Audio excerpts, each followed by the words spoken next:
자, 세 번째 코너는요. 최근 창업 생태계의 주요 이슈와 시사 상식을 깊이 있게 파헤쳐보는 시간, 창업이 뭐니 시간입니다. 자, 벌써 2025년 달력이 이제 한 장도 안 남았습니다. 벌써 시간이 12월이 지나가고 또 내년이 또 2026년이 찾아오고 있는데요. 올해 우리 스타트업 대표님들 정말 많이 힘드셨다라고 이야기를 들었어요. 하지만 이 힘든 와중에도 사실 힘들 때 돈을 번 사람은 반드시 나옵니다. 도대체 내년에 어디로 또 줄을 서야 돈이 되는지 이분 모셔보고 오늘 한번 싹 다 파헤쳐 보도록 하겠습니다. 매년 경제 트렌드를 쪽집게처럼 맞춰주신 분이죠. 2025 경제 트렌드의 저자, 경제 읽어주는 남자 김광석 교수님 모셔보고 오늘 경제에 대해서 낱낱이 한번 파헤쳐 보도록 하겠습니다. 자, 교수님 어서 오십시오. 예. 안녕하세요. 반갑습니다. 아유, 오랜만에 뵙습니다. 오타가 있었습니다. 대본에. 뭡니까? 26년 경제 전망인데 네. 25년 25년이었습니까? 25년에도 했는데 당연히 26년을 해야죠. 그냥 매년이라고 할게요. 지금 시점이 내년에는 26년을 전망해야 되니까. 그렇죠. 예. 교수님 솔직히 좀 어떻게 보세요? 지금 뭐 금리 내린다라는 이야기가 올 초부터 뭐 지금 벌써 몇 년째 이야기를 하고 있는지 모르겠는데 네. 지금 미국의 금리가 이제 2.5%잖아요. 기준금리가. 4%. 예. 4, 한국이 2.5. 한국이 2.5고 예. 미국 4%잖아요. 그렇습니다. 이게 언제 내려올까요? 이번에 네. 좀 내려올 거라고 보십니까? 일단 미국 기준금리가 정점은 5.5%였죠. 네네. 예, 그리고 그동안 내려왔죠. 25년 경제 전망서에서 작년 요맘때쯤 25년을 피봇의 시대라고 정의했죠. 네. 피봇은 다른 말로 금리를 인상하던 기조에서 금리를 인하하는 기조로의 전환. 미국 금리 인하해 왔고요. 5.5에서 지금 4%까지 인하해 왔고요. 생각보다 안 내려온 거 아닙니까? 생각보다는 안 내려왔죠. 그렇죠. 그리고 또 이 부분이 굉장히 중요한데 미국보다 다른 나라들이 조금 더 서둘러 금리 인하했다라고 보시면 좋아요. 미국은 금리 인하 시점을 좀 더디게 가져왔었는데 근데 미리부터 말씀드린다면 26년을 놓고 보면 미국만큼 금리 인하를 적극적으로 할 나라가 없다라고 보시면 좋겠습니다. 그렇군요. 사이클상 세계 다른 국가들은 금리 인하 사이클이 거의 종점에 다다랐어요. 그러니까 한국도 2.5 수준인데 여기서 추가 금리 인하를 많이 해봐야 2번. 그쵸. 아니면 안 할 수도 있고요. 또 아마 평범하게는 한 번 추가 금리 인하하지 않을까 이렇게 보고 있거든요. 그러니까 이런 것처럼 다른 나라들은 좀 서둘러 금리 인하했고 네. 뭐 특히 스위스, 스웨덴 이런 나라들, 유로존 금리 인하 사이클이 거의 끝났다라고 보시면 좋겠고 이제 26년은 미국의 시간이다라고 볼 수 있겠죠.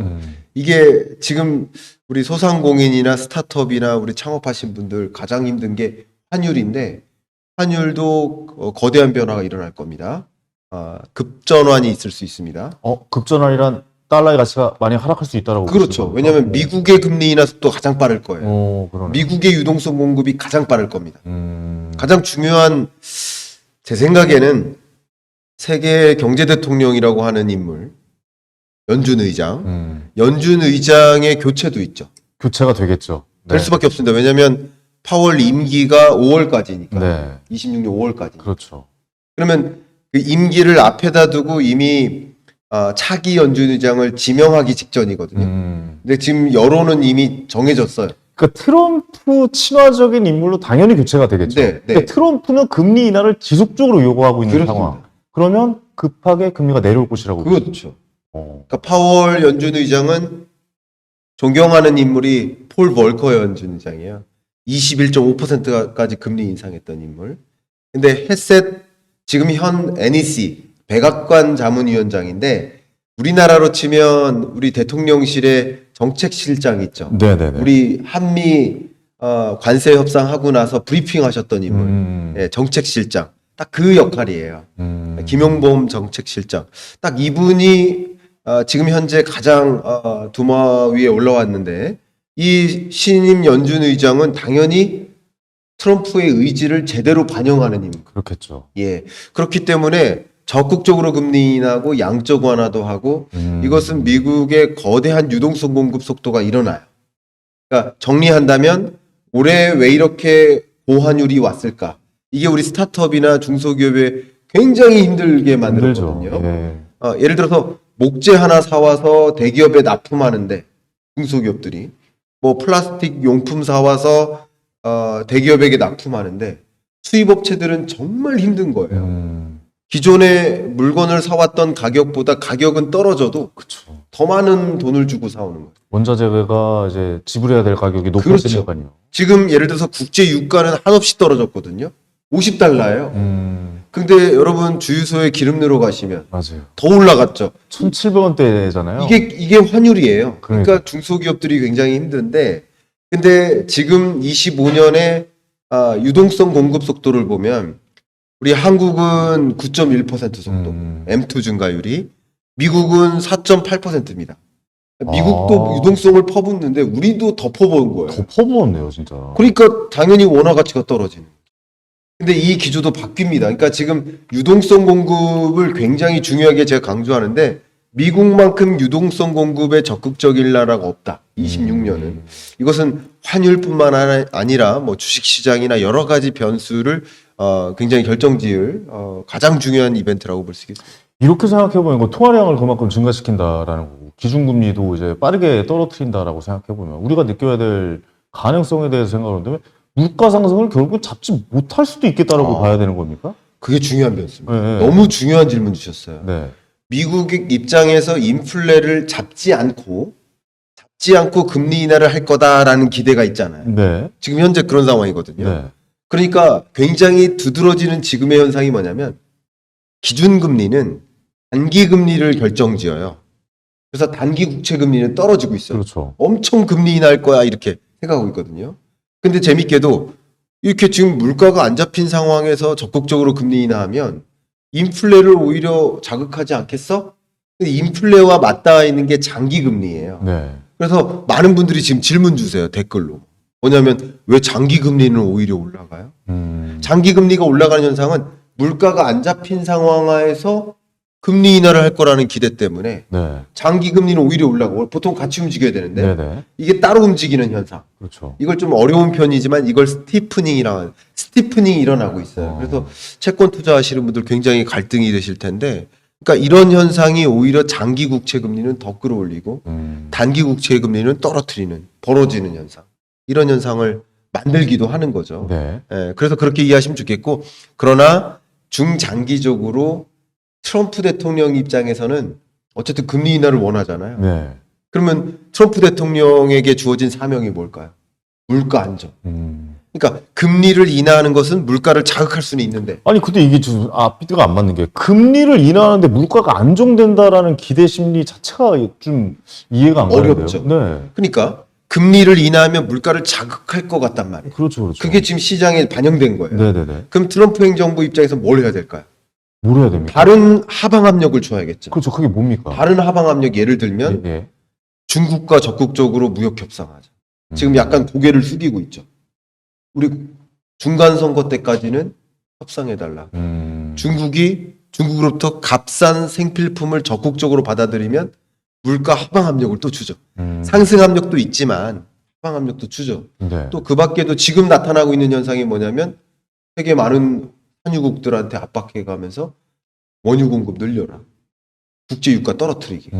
국제 유가 떨어지면 물가 하방 압력이에요. 그렇죠. 미국 입장에서. 네네. 그러니까 이런 여러 가지 다른 행정부스러운 정책들, 대응책으로 물가가 안 튀어오르도록 막는 거예요. 이해가시죠? 교수님, 어떻게 될 거라고 보세요? 저는 궁금한 게 뭐냐면, 네. 그러니까 그런 행정가스러운 해결책을 낸다라는 게 물가를 잡을 수 있다라고 보세요? 있죠. 심리를 어떻게 보면 안정시킬 수 있다라고 생각을 해야 됩니다. 자, 근데 우리가 네. 지금 26년을 조망할 때, 네. 그러니까 지금 미국 중심으로 이야기를 할 때 굉장히 중요한 변수 하나를 가정해야 됩니다. 그게 뭘까요? 26년에 있을 미국에 있어서 가장 중요한 이벤트. 중간선거? 그렇습니다. 네. 그러니까 중간 선거를 앞에다 두고 승리해야 되죠. 승리를 하기 위해 노력하는 거예요. 그러면 승리를 하기 위해서는 트럼프 행정부는 물가를 안정시켜야 돼요. 그렇죠. 무조건 그 안정시켜야죠. 물가만 안정시켜 놓으면 네. 일단 끄집어 놓는 거예요. 우리 두더지 게임 할 때 고개는 치켜 올라가는데 때려야죠. 때리는 거예요. 네. 트럼프 행정부.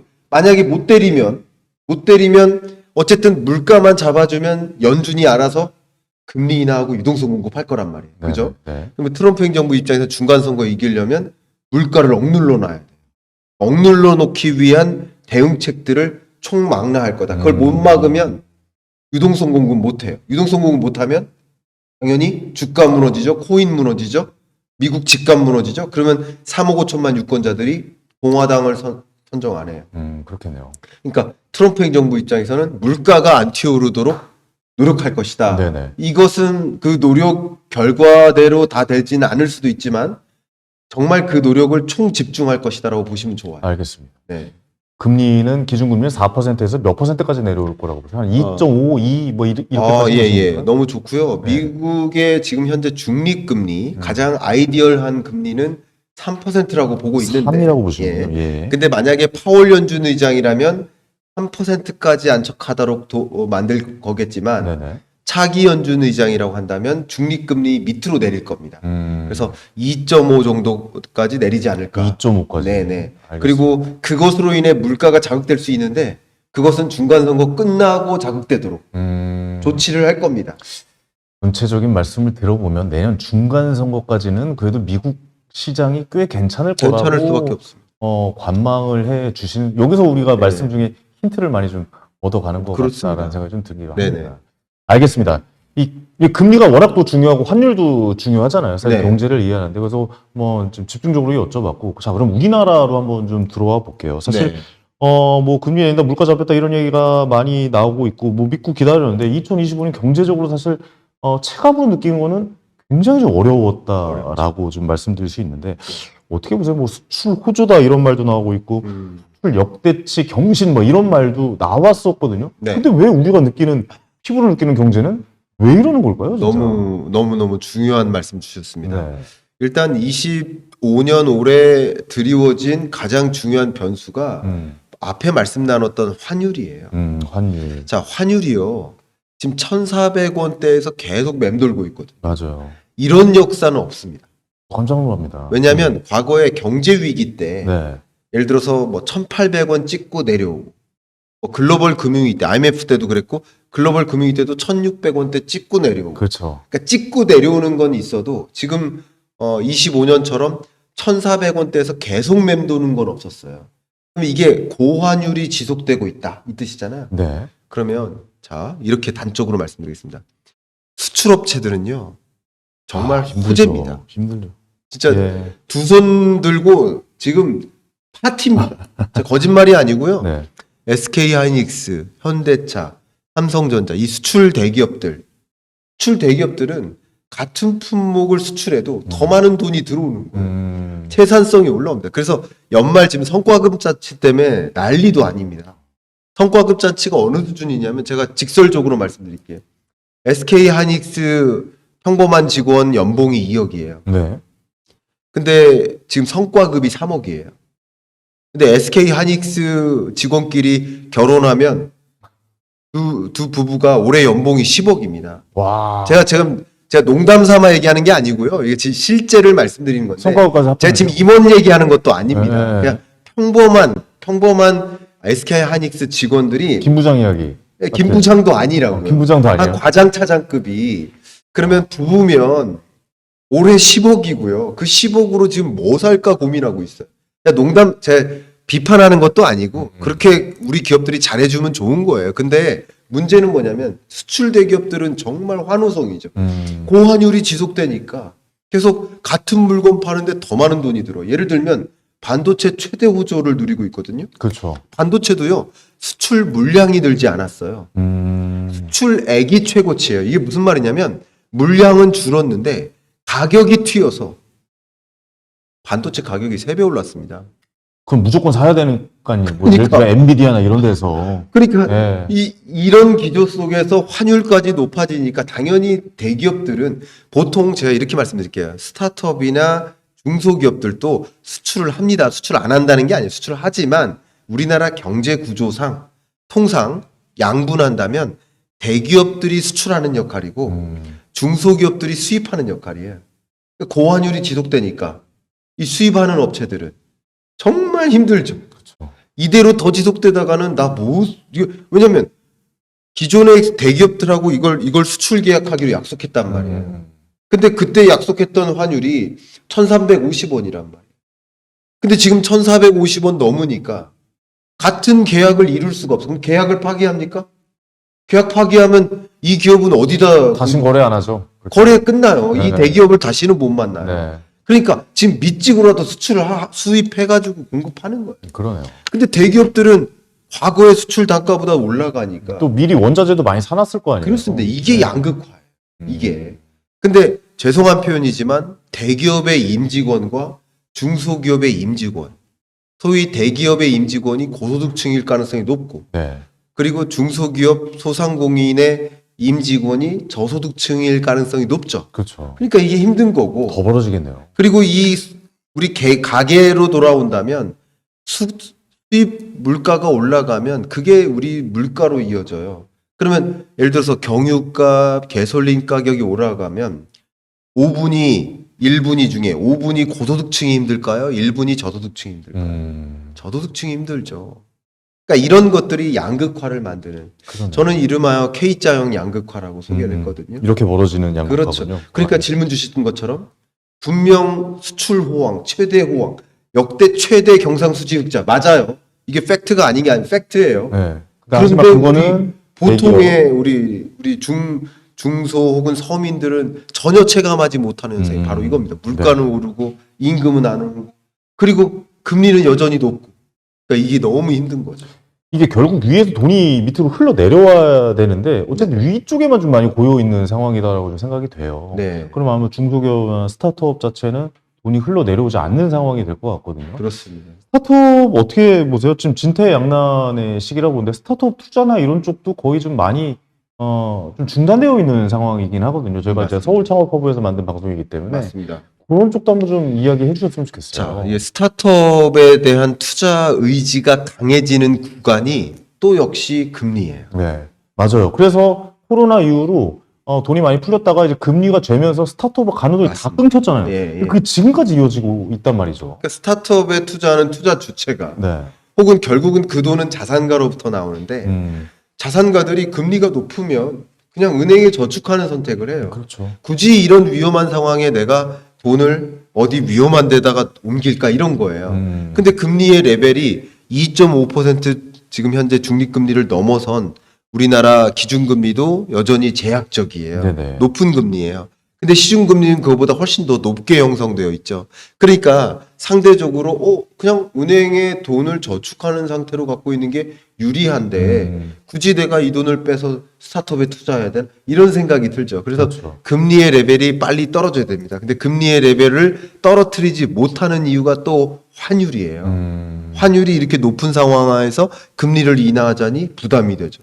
환율 더 높게 만들 수 있으니까. 네네. 그래서 정말 이 환율 안정이 야기돼야 되고 그래야 우리 한국은행도 추가적으로 금리 인하를 단행할 수 있고 그렇게 되면 스타트업으로 돈이 더 유입될 수 있다 이렇게 볼 수 있겠습니다. 그렇죠. 그럼 전체적으로 그림을 그려보면 내년 2026년에는 미국에서 통화량을 증가시킬 거고 금리를 내릴 거기 때문에 환율도 점차 떨어질 수밖에 없는 입장이고 내년에 스타트업은 희망이 좀 있을 것이다라고 생각을 해야 되는 겁니다. 정확한 표현입니다. 아, 그래요? 그리고 미국의 금리 인하가 단행될 때 우리나라도 금리 인하할 여지가 생겨요. 조금. 왜냐하면 그렇죠. 한미 금리 격차를 또 고려하지 않지는 않거든요. 줄여야죠. 예. 네, 그것도 있기 때문에 미국이 적극적으로 금리 인하 해줬을 때 우리나라도 한국은행도 금리 인하를 할 여건이 마련되는 거니까 네, 금리 인하할 틈이 생기고 네. 미국이 적극적으로 금리 인하하고 유동성 공급할 때 제가 다 소개하지 않았어요. 왜 이렇게 미국 중심으로 유동성이 늘어날까? 이것에 대한 구체적인 설명 제가 다 뺐습니다. 근데 그렇게 될 때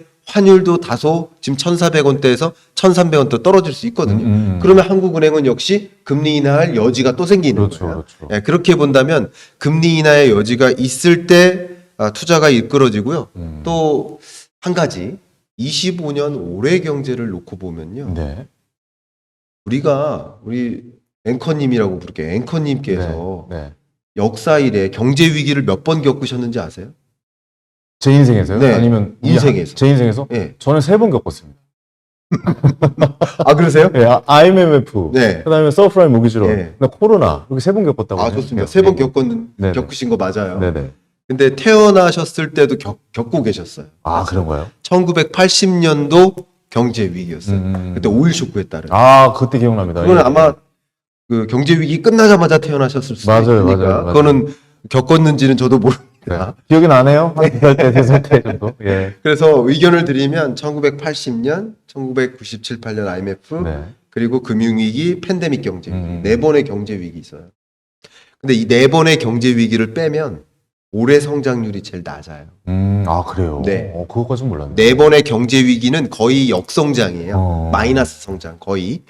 그래서 그 네 번의 경제 위기를 빼면 올해 경제 성장률이 제일 낮아요.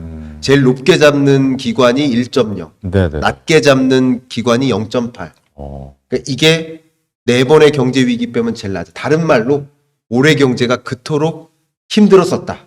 경제 위기라고까지 분류는 하지 않지만 네네. 빼놓고는 그렇게 힘들었었다. 이렇게 말씀드리고요. 음. 그러니까 금리는 금리대로 높고 경제는 경제대로 안 좋으니까 투자 심리가 발동할 수 없고 네. 더군다나 올해 트럼프발 관세 전쟁 이것도 불안 심리를 가져오는 거고 전쟁이 계속 있었죠. 중동 전쟁이니 지금 또 중일 전쟁에 대한 네. 긴장감. 러시아 우크라이나 전쟁 그렇습니다. 있었고. 이거는 투자 심리를 죄어요. 굳이 이런 마당에 전쟁 나면 어떡하지? 굳이 내가 투자해야 돼? 네. 그러니까 이런 것들이 올해를 억눌렀는데 26년은 그런 상황보단 낫다. 25년보다 실물 경제 성장률도 1.8% 정도로 전망되니까 네. 그러니까 올해보다 26년이 낫다. 그리고 지정학적 불안 같은 거, 관세 전쟁도 25년보다는 나아요. 리스크가 해소될 네, 것이다. 관세율도 점차 내려갑니다. 그렇죠, 그렇죠. 네, 이런 것들을 좀 생각해 보면 그 투자 심리도 25년보다는 발동될 수 있다. 그렇군요. 환율도 그렇고 여러 가지 변수들이 네네네. 그렇게 의견을 드리겠습니다. 알겠습니다. 아, 시간이 너무 부족하네요. 더 이야기 해보고. 저랑 한 2시간 하는 줄 알았더니 그러니까 30분밖에 안 하시네. 한 3시간 해도 될 것 같다라는 그러니까. 생각이 제가 또 워낙 또 경제 이런 쪽을 또 좋아하다 보니 그러니까. 저도 뭐 본업은 투자자 아니겠습니까? 그럼요. 네네. 마지막으로 여쭤볼게요. 그러니까 네. 내년에도 트렌드가 그래도 AI로 계속 좀 이어질 거라고 보십니까? 자명합니다. 자명합니까? 저는 수차례 방송에서 뭐 제 유튜브 채널에서 여러 번 말씀드렸지만 AI 거품론이 거품이다라고 말씀드렸어요. 그 AI 거품론은요, 사실은 뭐 그 근거도 있어요. 제가 그걸 설명하려면 시간이 없으니까 네. 말씀을 드린다면 AI는요, 이제 시작이다라고 말씀드리는데 의견 드리면 사실은 이제 시작도 안 했습니다. 정말 AI 이 시장 업계를 아시면 AI가 거품이라는 표현을 안 하세요. AI 이제 시작도 안 했어요. 제가 말씀드리면 로봇 청소기 AI 청소기라고 생각하시잖아요. 아니에요. 그 알고리즘 기반이에요. AI 시작도 안 했어요. 여러분 물류센터에 AI 로봇이 물류 다 조종하거든요. 그 AI 아니에요. 알고리즘 레벨이에요. AI 레벨까지 오지도 않았습니다. 그렇죠. 그러니까 제가 말씀드린 것은 본격적으로 AI가 시작되는 건 26년이에요. 그러면 AI 경쟁하죠. AI 경쟁하려면 뭐가 필요해요? 데이터 센터가 필요해요. 그렇죠. 그 데이터 센터 핵심이 뭐예요? GPU와 반도체. HBM이에요. 네. 이게 다 쇼티지잖아요. 데이터 센터도 쇼티지고 GPU도 쇼티지고 반도체도 쇼티지고 이게 다 가격이 3배 이상 오르고 있는 거예요. 그리고 전력 공급 부족은 내후년에 일어납니다. 이게 AI 밸류 체인이에요. AI 거품은 시작도 안 됐습니다. 지금 시작도 안 했는데 AI 거품이라고 얘기하는 건 네. 진짜 AI 거품이 거품이다라고 의견을 알겠습니다. 드리겠습니다. 잘 들었습니다. 이게 뭐 시작부터 끝까지 저랑 의견이 너무 똑같으셔가지고 제가 그래요? 똑같아요. 제 영상을 많이 보신 것 같아요. 제 영상 보신 거 아니에요? 아니 왜냐면 저도 같은 생각. 이제 시작이잖아요. 그러니까 이제 기반 시설이 깔리고 있는 거 아니겠습니까? 그 AI 거품이 거품이다라고 제가 주장을 잠깐 했는데 네네. 이것에 근거를 말씀드리려면 적어도 10분을 주셔야 돼요. 그렇죠, 근데 그렇죠. 근거를 네. 하나도 말씀 못 드렸는데 네네. 어쨌든 AI 나중에 한번 거품은 거품이다. 의견 따로 모셔서 한번 좀 이야기를 3시간짜리로 한번 이야기 나눠보도록 하겠습니다. 네. 오늘 또 나와주신 김광석 교수님 다시 한번 감사의 네. 말씀드리겠습니다. 고맙습니다. 감사합니다. 네. 네.